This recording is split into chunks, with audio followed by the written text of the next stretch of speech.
नमस्कार, स्वागत है आप सभी का। आप देख रहे हैं एनएमएफ न्यूज, आपके साथ मैं हूं नमता चौधरी। ये चेहरा आपके लिए बिल्कुल जाना पहचाना होगा जो इस वक्त आप अपनी स्क्रीन पर देख रहे हैं। जमालुद्दीन उर्फ छांगुर बाबा, जो अवैध धर्मांतरण रैकेट से जुड़ा हुआ था और इसके तार देश विदेश में फैले हुए थे, पूरा गिरोह चल रहा था। और सोचिए, जब इसको पकड़ा गया, जब इसको जेल की सलाखों के पीछे पहुंचाया गया, तो पुलिस के अधिकारियों के भी होश उड़ गए जिस तरीके के खुलासे इसकी तरफ से किए गए। उत्तर प्रदेश के बलरामपुर से यह पूरा मामला सामने आया था, लेकिन हैरानी की बात यह है कि सिर्फ और सिर्फ बलरामपुर तक यह सीमित नहीं था, बल्कि उत्तर प्रदेश के साथ साथ पूरे देश और यहां तक कि विदेशों में भी इसने अपनी पैठ बनाई हुई थी। और एक बड़े लेवल पर, बड़े स्तर पर हिंदू लड़कियों को चुन चुनकर उनका धर्म परिवर्तन कराया जा रहा था और उनको मुसलमान बनाया जा रहा था।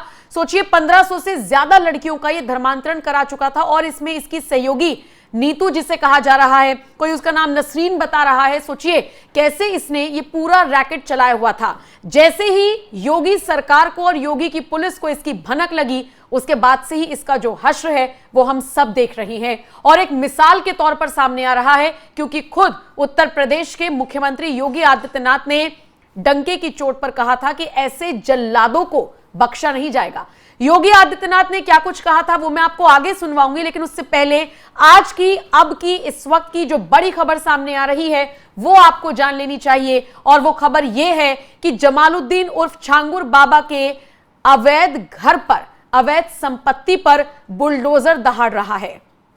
लेकिन आपको यहां पर यह भी समझना होगा कि यह कोई छोटी मोटी प्रॉपर्टी नहीं थी। सोचिए, 40 कमरे बने हुए थे और बाकायदा सीसीटीवी कैमरों से लैस था। विदेशी नस्ल के कुत्ते इसने पाले हुए थे और खबर तो यह भी मिल रही है कि कई बीघा में ये घर था। घर क्या कहेंगे इसे, तो आप कोठी कहेंगे। और इसको पूरी तरीके से तोड़ा गया है। ये कार्रवाई आज हुई है बुलडोजर की। ये तस्वीरें जो आप अपनी स्क्रीन पर देख रही हैं। और सोचिए, 26 घंटे से भी ज्यादा का वक्त लग गया। 10 से ज्यादा बुलडोजर पहुंचे थे। पूरा पुलिस बल पहुंचा था इस छांगुर बाबा के अवैध साम्राज्य को, या कह लीजिए आलीशान कोठी को तोड़ने के लिए। बता दें, जुलाई के महीने में लगातार बलरामपुर के मधुपुर गांव में जो छांगुर बाबा की आलीशान कोठी है, उस पर जितना भी अवैध तरीके से इसने बनाया हुआ है, उस पर लगातार बुलडोजर एक्शन हो रहा है। 8 जुलाई 2025 से इसकी शुरुआत हुई थी। 3 दिन तक, 8, 9 और 10 तक बुलडोजर चला और अब 26 जुलाई यानी कि आज एक बार फिर छांगुर के भतीजे सबरोज के मकान पर भी बुलडोजर चला है। यानी छांगुर के रिश्तेदार जो इस पूरे रैकेट में डायरेक्टली और इनडायरेक्टली इन्वॉल्व थे, छांगुर के पास जितनी भी अवैध संपत्ति थी वो, उन सब पर बुलडोजर चल रहा है। और इसी कड़ी में छांगुर के भतीजे सबरोज के मकान पर भी बुलडोजर चला है। बता दें, जांच में पाया गया कि कोठी जो है ये, जिसका संख्या नंबर 337/370 बताया जा रहा है, ये सरकारी जमीन थी। प्रशासन ने पहले अतिक्रमण हटाने के लिए नोटिस जारी किया, लेकिन जवाब नहीं मिला, तो फिर ये बुलडोजर की कार्रवाई की गई। और छांगुर की ये कोठी लगभग 3 बीघा, लगभग 1-2 एकड़ में फैली हुई थी, जिसकी अनुमानित लागत 3 से 12 करोड़ रुपए बताई जा रही है। ये एक मजबूत संरचना थी। 10 से 15 मिलीमीटर की मोटे सरिया इसमें लगे हुए थे। कंक्रीट का इस्तेमाल था। 40 कमरे इस कोठी में थे। सीसीटीवी, गुप्त कंट्रोल रूम, विदेशी नस्ल के कुत्ते भी यहां पाए गए। इसे ध्वस्त करने के लिए 8 से 10 बुलडोजर लगाए गए। 26 घंटे की मेहनत के बाद आखिरकार इसे जमींदोज किया गया।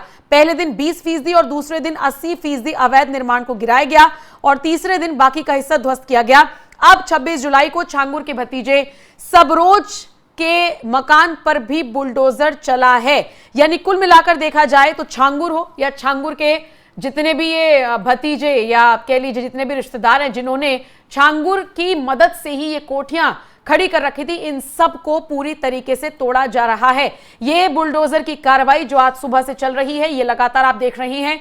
आज सुबह तो फिर से शुरू हुई है, चलिए कल से रही है। और इससे पहले 3 दिन और बुलडोजर चला था। यानी छांगुर और छांगुर के रिश्तेदारों को और उनकी अवैध संपत्तियों पर बुलडोजर चल रहा है और मिट्टी में मिलाने का काम किया जा रहा है, ठीक उसी तरीके से जैसा कि योगी आदित्यनाथ अक्सर कहते हुए नजर आते हैं।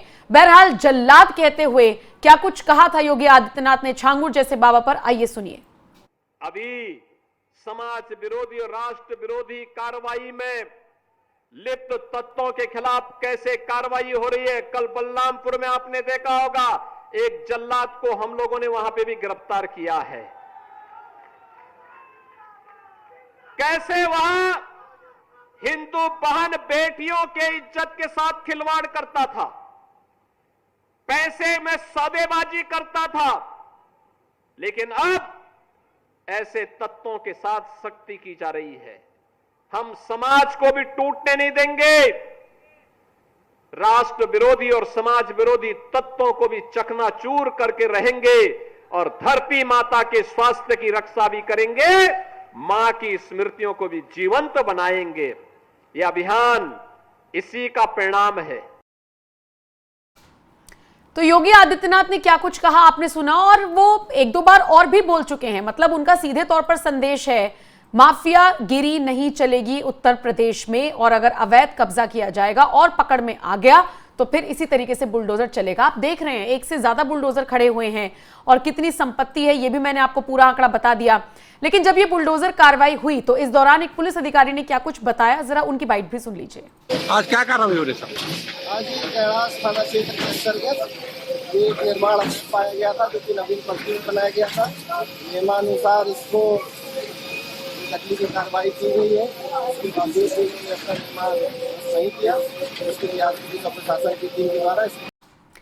तो देखा आपने, सुना आपने किस तरीके की बयानबाजी हो रही है और छांगुर पर किस तरीके से नकेल कसी जा रही है। लेकिन इसकी पृष्ठभूमि थोड़ा सा मैं आपको समझाती चलती हूं। छांगुर को कैसे गिरफ्तार किया गया, क्या कार्रवाई हुई, ये मैं आपको थोड़ा बताती चलती हूं ताकि आपके जहन में एक बार फिर से सारा जो प्रकरण है ताजा हो जाए। दरअसल छांगुर बाबा और नीतू उर्फ नसरीन को 5 जुलाई 2025 को लखनऊ के एक होटल से यूपी एटीएस ने गिरफ्तार किया था। इससे पहले अप्रैल 2025 में छांगुर के बेटे महबूब और नीतू के पति नवीन रोहरा को भी गिरफ्तार किया गया था। सबरोज को भी एटीएस ने गिरफ्तार किया है और इसी सबरोज की प्रॉपर्टी पर आज बुलडोजर चला है। आरोप है कि छांगुर ने धर्मांतरण कराया और धर्मांतरण के लिए जाति के आधार पर रेट लिस्ट तैयार की। विदेशी फंडिंग जिसमें लाखों रुपए का लेन देन हुआ, इसका इस्तेमाल करने और अवैध संपत्ति जुटाने का इसके ऊपर आरोप है। उसकी संपत्ति की अनुमानित कीमत 100 करोड़ रुपए से ज्यादा बताई गई है, जिसमें कपड़े का शोरूम और अन्य संपत्ति भी शामिल है। फिलहाल ईडी भी मनी लॉन्ड्रिंग के एंगल से जांच कर रहा है। खबर तो यह भी है कि 100 करोड़ की तो इसकी संपत्ति बताई जा रही है, फंडिंग इसको 1000 करोड़ की हुई थी, ऐसे इसके ऊपर आरोप लग रहे हैं।